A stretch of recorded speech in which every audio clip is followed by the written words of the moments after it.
Tu veux apprendre à faire la DU croisée? Bah t'as de la chance. Et je sais que tu sais que t'as de la chance, bah oui. Parce que ça se passe ici. Et maintenant.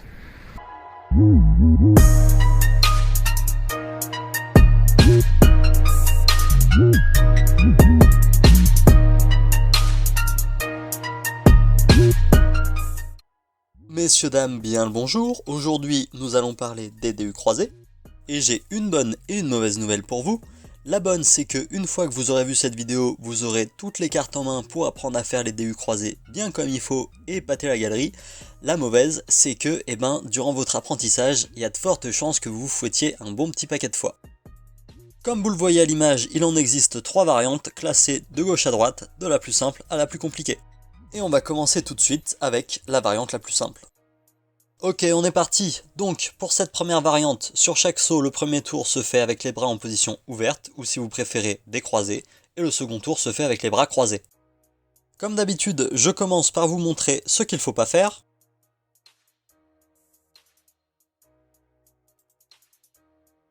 Et voici maintenant un petit comparatif avec la bonne exécution.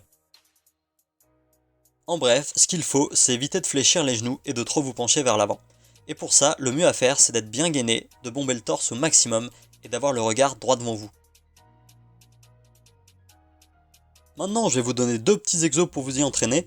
Par contre, bien entendu, je ne l'ai pas précisé au début de la vidéo, mais pour apprendre à faire un DU croisé, déjà, il faut très bien maîtriser le croisé et le DU. Le premier exercice est assez similaire à ce que je vous avais proposé pour les DU conventionnels. Vous faites 3 ou 4 sauts simples, puis vous tentez un DU croisé. Vous refaites 3 ou 4 sauts simples, puis vous retentez un DU croisé, et ainsi de suite. Une fois que vous êtes à l'aise avec celui-ci, vous pouvez passer à l'exercice suivant, qui consiste à enchaîner 3 ou 4 DU, puis à tenter un DU croisé, et ainsi de suite. Et une fois que vous êtes à l'aise avec ça, vous n'avez plus qu'à vous entraîner à enchaîner les DU croisés, comme vous pouvez me voir le faire sur ces images. Maintenant, je vais vous présenter les 2 autres variantes, mais cette fois-ci, je ne vais pas vous faire de comparatif entre la bonne forme et la mauvaise forme, ni vous présenter des exercices, puisque c'est exactement la même chose que pour la première variante. La première, c'était premier tour ouvert et deuxième tour croisé, et bien la seconde, c'est l'inverse, c'est le premier tour qui est croisé et le second qui est ouvert. Et là, il y en a certainement parmi vous qui sont en train de se dire « Mais pourquoi on s'embêterait à apprendre la seconde si elle est plus difficile que la première, alors que visuellement, à vitesse réelle, on voit pas la différence ?» Et à ça, je vous réponds que, d'une part, si vous avez envie d'apprendre que la première, eh bien vous apprenez que la première, c'est pas la fin du monde. En revanche, si vous voulez apprendre à faire la troisième, eh bien il y a de fortes chances que vous ayez besoin de passer par la seconde avant. Et en parlant de la troisième, tiens, la voici, et comme vous pouvez le voir, eh bien on est croisé sur les 2 tours.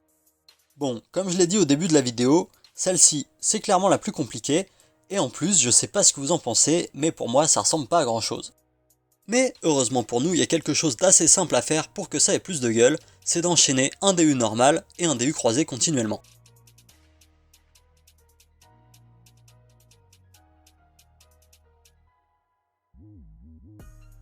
Voilà, maintenant vous savez tout ce qu'il faut pour devenir les boss du DU croisé. Juste avant de vous laisser, je vais vous montrer 2 petits combos qui mélangent les 3 variantes et que je trouve très sympa. Le premier combo, le voici. Il s'agit d'enchaîner un DU ouvert croisé, un DU croisé croisé et un DU croisé ouvert à la suite.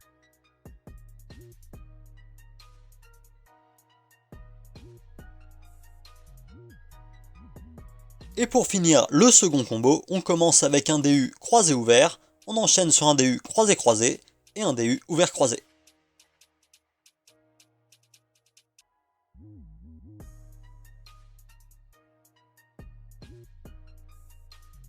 Voilà, c'est la fin de ce tuto, j'espère qu'il vous a plu et qu'il vous aidera lors de vos entraînements, et je vous dis à la prochaine pour une future vidéo.